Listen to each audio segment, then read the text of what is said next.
श्री शिवाय नमस्तुभ्यं।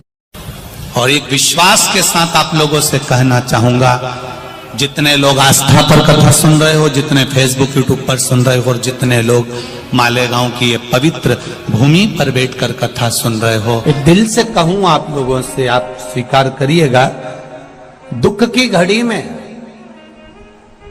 कोई आए चाहे ना आए, अगर आपने दिल से, कर्जा हो गया, समस्या विकट हो गई, तकलीफ बढ़ गई, दुख बढ़ गया, आप शंकर भगवान के मंदिर में जाकर, ये जरूरी नहीं है कि आप सीहोर आए या कहीं जाएं, आप तो आपके घर के पास में जो शिव मंदिर हो, उस मंदिर में एक लोटा जल चढ़ाना चालू कर दो, वो धीरे धीरे दुख काटना प्रारंभ कर दे, काटेगा दुख। बस जल चढ़ाने का एक नियम है शिव जी का। शंकर भगवान को जो जल चढ़ाया जाता है दुख काटने के लिए, तकलीफ काटने के लिए, कष्ट मिटाने के लिए, तो एक नियम है शंकर भगवान का जल चढ़ाने का जो नियम है। जैसे ये गौल जलाधारी है, यहां से पानी गिरता है, ये शिवलिंग है।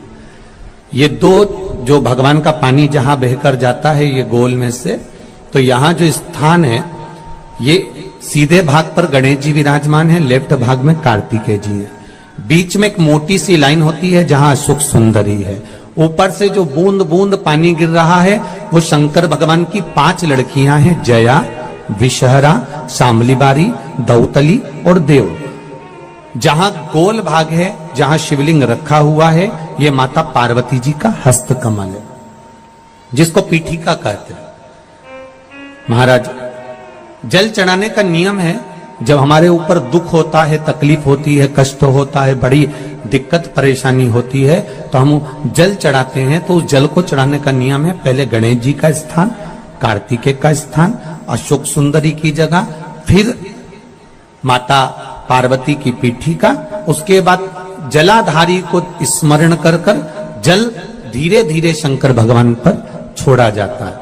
जब धीरे धीरे शिव जी पर जल चढ़ाएं, उसके बाद में आप अपने मन की कामना जब जल चढ़ाते जाएं और बाबा से कहते जाएं, बाबा रोज कामना कहने की जरूरत नहीं है, एक बार आप कामना करो और उसके बाद जल चढ़ाना प्रारंभ करो, और उसको कहना जरूर, तेरे दरबार से कोई खाली नहीं गया मेरे शंभू, मैं नहीं जानती, मैं तो इतना जानती हूं कि कंकर शंकर है और तू सुनता जरूर है। ब्रह्मा ब्रह्म लोक में है, भगवान विष्णु वैकुंठ लोक में है, पर मृत्यु लोक में मेरा देवाधिदेव महादेव है, मेरी सुनेगा जरूर। और बाबा से विनय कर कर आप आइए।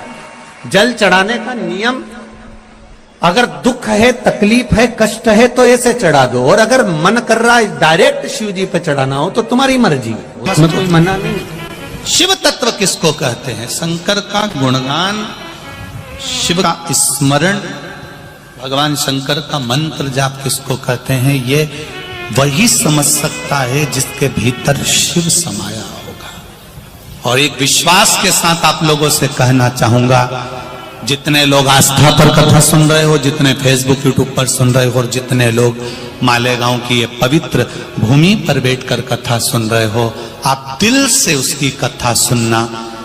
इस वाणी का, इस व्यासपीठ का एक शब्द हो सकता है, हॉस्पिटल में पड़ा हुआ कोई व्यक्ति, कर्जे में डूबा हुआ कोई व्यक्ति, गलत व्यसन में पड़ा हुआ कोई व्यक्ति को आपके द्वारा निकली हुई वाणी से भी बाहर निकाल सकता है। जैसे उस मां को कहा किसी ने, सीहोर वाला महाराज कहता है एक बार चले तो जा शंकर जी के मंदिर में, उसने पत्र भी लिखा। जब वो सीहोर वाला महाराज कहता है, चिल्ला चिल्ला कर कहता है, एक लोटा जल सारी समस्या का हल, तो जा। 7 साल में उस बच्चे की वाणी वापिस आ सकती है जो वाणी नहीं थी। जब वो वाणी मेरा महादेव दे सकता है, वो देखो उस माँ के चेहरे की खुशी, उस माँ के चेहरे की रौनकता, जिसका बेटा 7 साल बाद बोला हो, उसका आनंद देखिए कि कितना होगा, कितना आनंद होगा।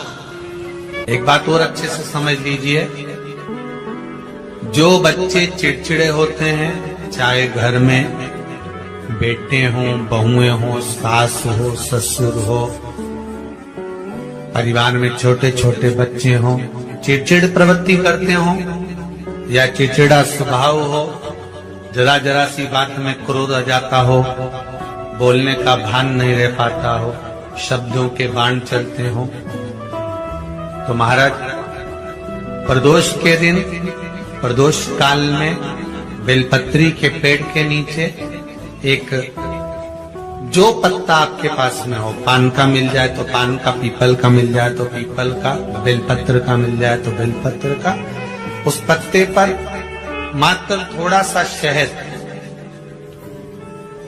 और 7 दाने चावल के रखकर घी का दिया लगा दो महाराज, और थोड़ा सा जल हाथ की अंजलि में लेकर भगवान देवाधिदेव महादेव का स्मरण कर कि इस बेलपत्री के वृक्ष के नीचे माता लक्ष्मी, पार्वती, सरस्वती विराजमान है।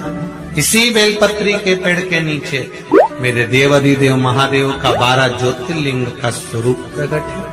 उनका स्मरण कर जल चढ़ा दीजिए और उसका स्मरण कर लो जो चिड़चिड़ प्रवृत्ति करता, क्रोध करता, जिसको बोलने का भान नहीं होता हो, सम्मान नहीं देता हो, अपशब्द कहते हो, उनका स्मरण कर छोड़ेंगे।